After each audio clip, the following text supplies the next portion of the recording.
Pero ya tenemos contacto con Sonia Vera. Ella es la abogada de Jorge Glas de Espinel, la tenemos en contacto. Ahí está Sonia, qué gusto verla, no en estas circunstancias, obviamente, para conversar de temas gratos, sino de ingratos como ocurre. ¿Cuáles son las circunstancias en las que en este momento estaría la vida, la condición jurídica y legal de Jorge Glas de Espinel? Bienvenida. Bueno, pues Jorge Glas está siendo objeto de una brutal agresión a su integridad física. Y realmente estamos totalmente desconcertados. En primer lugar, he recibido durante toda la mañana aquí en Bélgica llamadas de solidaridad de parte de europarlamentarios, organizaciones de derechos humanos, gobiernos amigos, no amigos y abogados de todas las tendencias, izquierda, centro, derecha, solidarizándose con esta aberración que ha ocurrido en la embajada mexicana. Realmente estamos desconcertados, no tengo conocimiento de cuál es la situación física de mi cliente, mi defendido, porque más que mi cliente es un gran amigo. Yo sinceramente estoy muy preocupada por su vida. Yo creo que debemos alertar a la comunidad internacional porque la vida de Jorge Glas corre un grave peligro.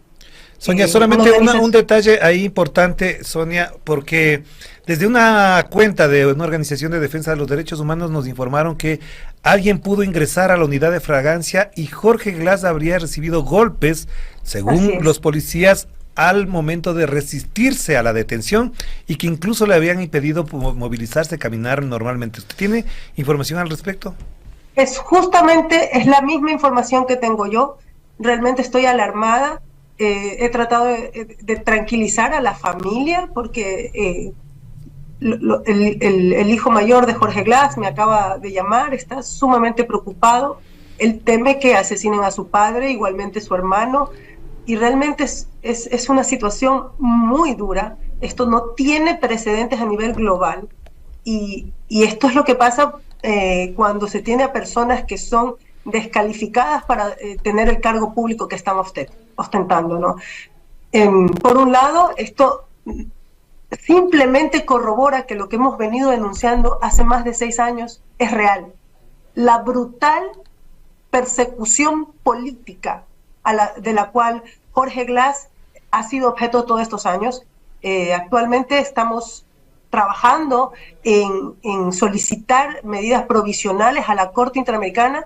Estamos actualizando el expediente en el grupo de detenciones arbitrarias porque no nos olvidemos que Jorge Glas tiene medidas vigentes por parte de la CIDH. Así es. Se encuentran vigentes. Es más, el grupo de detención arbitraria pidió medidas no privativas de la libertad para Jorge Glas en el 2019. Entonces, estamos ante una escena totalmente rocambolesca y desastrosa a nivel internacional. Ecuador está siendo objeto de las mayores críticas y repudio a nivel internacional por violentar todo el principio internacional de derechos humanos, el Pacto de San José, la Carta Universal de Derechos Humanos, está violentando el derecho al asilo, al refugio, la Convención de Ginebra, la Convención de Caracas, la Convención de Viena sobre las relaciones diplomáticas. Esto es un acto sin precedentes y deja al Ecuador como un Estado fascista y se está comportando como en la peor de las dictaduras, porque ni siquiera en las dictaduras más cruentas que hemos tenido en América Latina se ha contravenido el derecho al asilo y al refugio. Sonia, abogada, ¿dónde está en este momento el ex vicepresidente Jorge Glas? A las 7:20 se informaba que era trasladado bajo fuerte resguardo policial desde la unidad de flagrancia. Digamos, jurídicamente, ¿qué pasos tendrían que cumplirse en este momento en torno a la defensa del ex vicepresidente y para que se hagan efectivas estas medidas que usted está mencionando? Inclusive a nivel nacional también se está violentando el mismo COIP. Entonces, la Defensa Nacional se está activando para presentar las acciones pertinentes en Ecuador. Yo estoy encargada de los temas internacionales nosotros estamos pidiendo, como le dije, solicitud de medidas provisionales. Estoy pidiendo una reunión urgente con la secretaria de la CIDH. Estamos pidiendo reuniones urgentes con el grupo de procedimientos especiales de Naciones Unidas.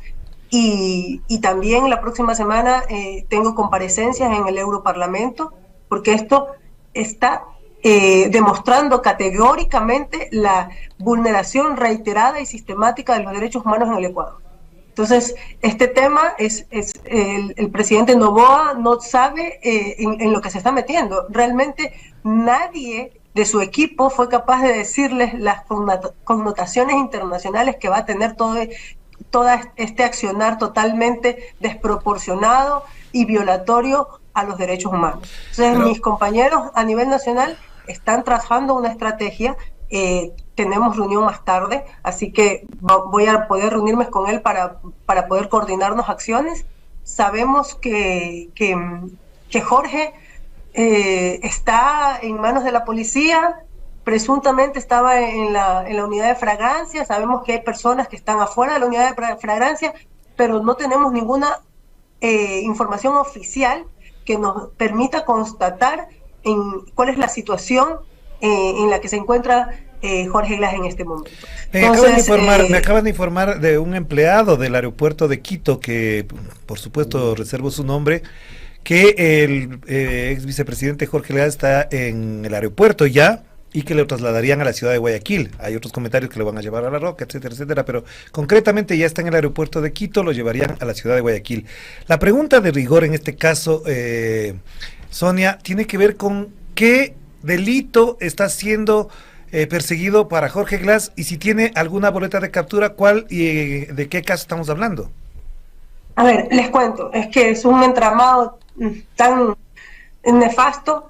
Jorge Glass tiene 2 sentencias ejecutoriadas, recordemos, el caso Sobornos y el caso Odebrecht. El caso Odebrecht es por 6 años y el caso Sobornos por 8.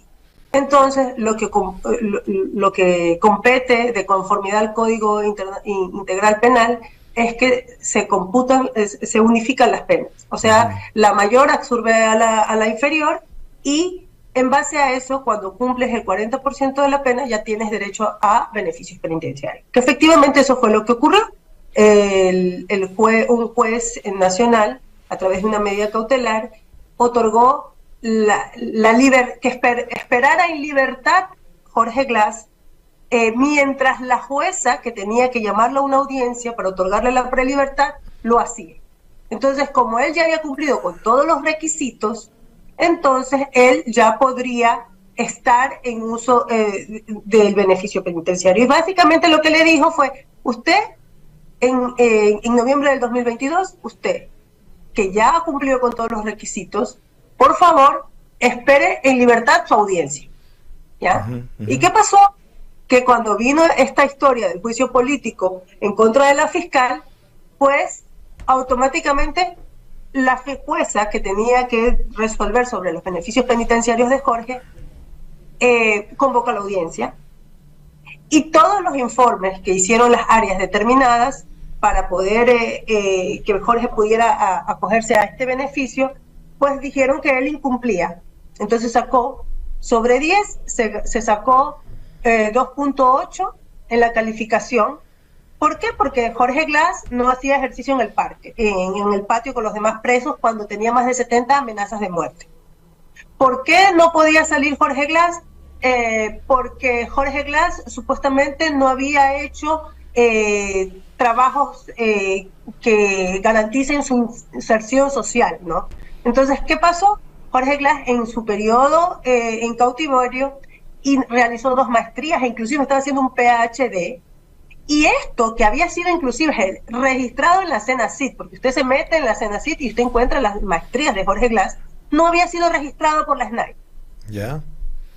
Entonces nunca le calificaron esta situación, tampoco tomaron en cuenta la grave situación física y de salud en la que se encuentra, porque mi cliente, mi defendido, sufre de espondilitis anquilosante juvenil, que es una enfermedad catastrófica que lo inhabilita para hacer ejercicios físicos. Entonces, nunca se tomó en cuenta la razón, la situación particular de mi cliente. Él nunca estuvo en pabellones, él siempre estuvo por temas de seguridad en un área que se le llama transitorio. Por lo tanto, él no podía acogerse a estos procesos que existen en los pabellones, porque él tenía una condición especial. Específicamente la CIDH le otorgó medidas cautelares. Entonces, vemos cómo se violan todos los procedimientos nacionales e internacionales, porque existe una convención que trata sobre la situación de los presos en cautiverio, que se llama la Convención de Nelson Mandela, en la que establece que para poder otorgarle los beneficios penitenciarios deben examinar a los casos de manera individual y con sus circunstancias y características particulares, y esto nunca se llevó a cabo. Entonces, ¿qué pasa? La jueza, de una manera totalmente inaudita y fuera de procedimiento, convoca a las personas encargadas de cada una de estas áreas, que son nuevas, que ni siquiera están actualmente, nunca estuvieron en funciones cuando Jorge Glass estaba preso, a rendir juramento en la audiencia de prelibertad para que ellos juren de que este señor nunca cumplió con estos requisitos. O sea, ese procedimiento se lo inventaron en ese momento porque no existe. Ya. Pero entonces, Sonia, la pregunta es, él tiene una orden de captura por haber incumplido supuestamente las medidas cautelares a las que estaba obligado por recibir la prelibertad. Esa es en concreto la orden. Exactamente, esa es la primera. Ya. Y luego está la segunda, que es la de la reconstrucción. Que ya hay orden de captura ahí. Sí, sin sentencia ejecutoriada. Exacto. Está Así simplemente en investigación. ¿Ya? Y recordemos también que a Jorge Glass, cuando cumplió el 40% de la pena, nunca le dieron el beneficio penitenciario porque le abrieron Singue. Sí. Y Singue simplemente se lo abrieron para tener como una causa abierta y que él no pudiese acceder al beneficio penitenciario. Y luego ese proceso Singue se cayó. Se cayó, lo declararon nulo. Así es. Y para que nos demos cuenta el nivel de persecución de la fiscal, que lo volvió a abrir y lo volvió a implicar a Jorge Glass pese a que fue declarado nulo. Entonces, esto es una violación reiterada y sistemática, es una persecución sin precedentes. A mí lo que no me queda claro, abogada, es la orden o qué función del Estado está involucrado en lo que fue el día de ayer el asalto a la embajada, porque se supone que hay independencia de funciones, ¿no? Entonces, por un lado está los militares ingresando, pero ¿quién da la orden? ¿Qué función del Estado se hace responsable? ¿La Cancillería, como el Ejecutivo, la función judicial ahí? ¿Cómo entra también? O sea, la verdad es que es muy confuso ver cómo se actuó el día de ayer. El Ejecutivo. El Ejecutivo es el que ha dado la orden. El Ejecutivo es el que ha mandado los comunicados. El responsable directo es Daniel Noboa Asín. Pero ahí hay también luego la intervención del sistema judicial, ¿no? No tenemos idea de cómo han procedido. Nunca se nos ha informado a la defensa cómo se han dado los procedimientos para ponerlo a disposición de las autoridades judiciales. Nosotros no tenemos información, él no está acompañado de su abogado, no está acompañado de su defensa. Eso también es una violación al derecho, ¿no? Totalmente, al debido proceso y a la defensa a la que él tiene derecho. En función de todo esto, Sonia, hay dos... Es un secuestro. Lo que ha pasado con Jorge Glass es un secuestro. A ver, esa es una figura que se insiste desde unos sectores, pero por otro lado también las autoridades mencionan dos cosas que sí me gustaría que la atendiéramos porque la reflexión es necesaria y urgente. El comunicado de la Cancillería invoca el conflicto armado interno para justificar el ingreso en la embajada. Le pregunto entonces, ¿este conflicto armado interno tiene algo que ver con Jorge Glass? Tiene absolutamente nada que ver.